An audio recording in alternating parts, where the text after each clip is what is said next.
St. Jerome Parish Church in Morong, Rizal. And we have the absolute pleasure of sharing a story that's not just about a building but also living, breathing testament to history, faith, and an enduring community spirit.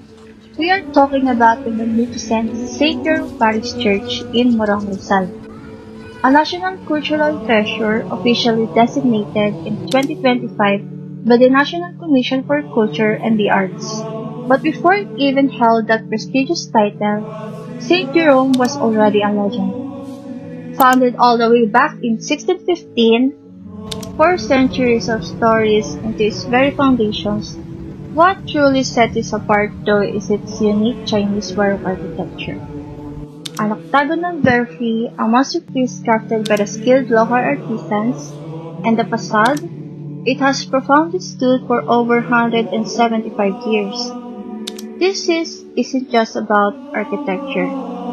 It's about a living symbol of Rizal's colonial past and the unwavering deep faith that shaped an entire community. But the church story isn't just about its undeniable beauty. It runs far deeper into the very heart of the Philippine Revolution.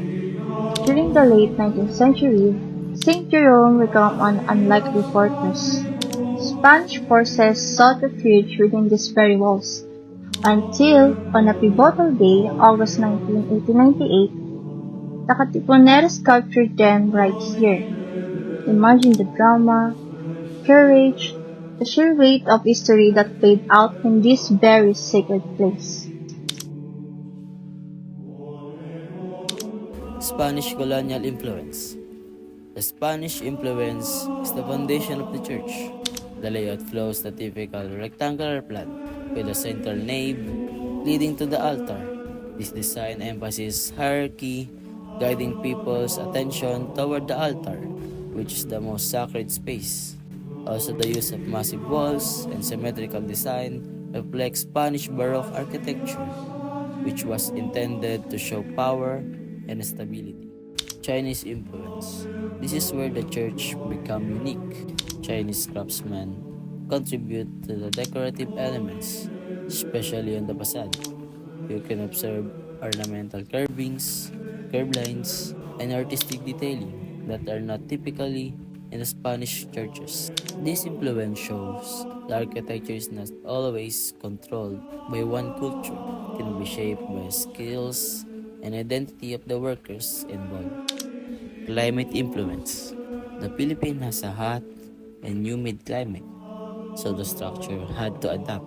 That's why the church has thick stone walls to reduce heat and high ceiling to allow air circulation and small window openings to control sunlight. These pictures shows the architecture is not just about style. It must respond to the environment. Local materials and construction techniques. The builders used materials like stone, brick, and lime, which were available locally. This made construction more practical and also influenced the appearance of the church. The texture and the color of the materials contribute to its overall character. Also, local construction techniques were combined with foreign design, creating more adaptive and resilient structure. Religious influence. The church design reflect Catholic beliefs and practices. The interior layout is organized to support rituals like Mass, with clear focus on the altar. Symbolism is also important. The height of the structure and the vertical elements represent a connection between heaven and earth. So the structure is not just functional, it's also symbolic. Cultural influence. Finally, the church reflects Filipino identity, even though it was influenced by foreign cultures. The final design shows local adaptation. Filipinos adjusted the design based on climate, available materials, and cultural practices. This results in a structure that is not purely Spanish or Chinese, but something uniquely Filipino. So overall, this church is not just architecture, it's a story of different cultures coming together. The architectural style of St. Jerome Parish Church is mainly Baroque. Baroque architecture is known for being grand, dramatic, and detailed. You can see this in the church facade with its strong structure and decorative elements.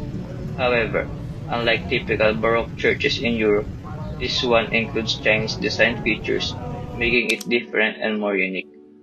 This blending of styles show how architecture can adapt depending on people and culture involved in its construction. Because of this, the church is a great example of cultural fusion in Philippine architecture.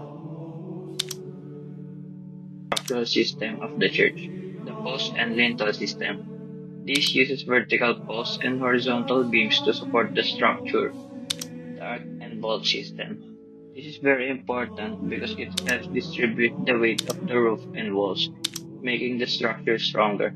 The corbel or cantilever system. This is used in parts that extend outward, providing support without extra columns. The truss system. This supports the roof and helps carry heavy loads, especially during strong winds or rain. Reinforced concrete.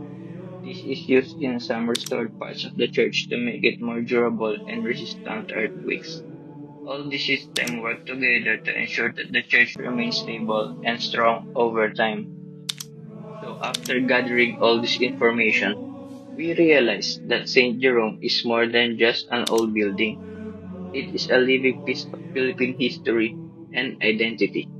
At first glance, it may seem like many other churches, but its uniqueness lies in its design, a beautiful blend of Baroque and Chinese influences.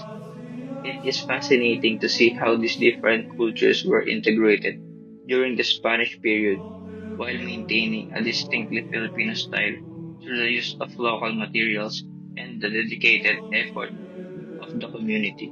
As architecture student, this church teaches us the importance of designing structures that are not only beautiful but also durable and culturally meaningful. St. Jerome Parish is a prime example of how Filipinos successfully adapted local resources to build an eye-catching facade and a massive historical landmark that has stood for centuries.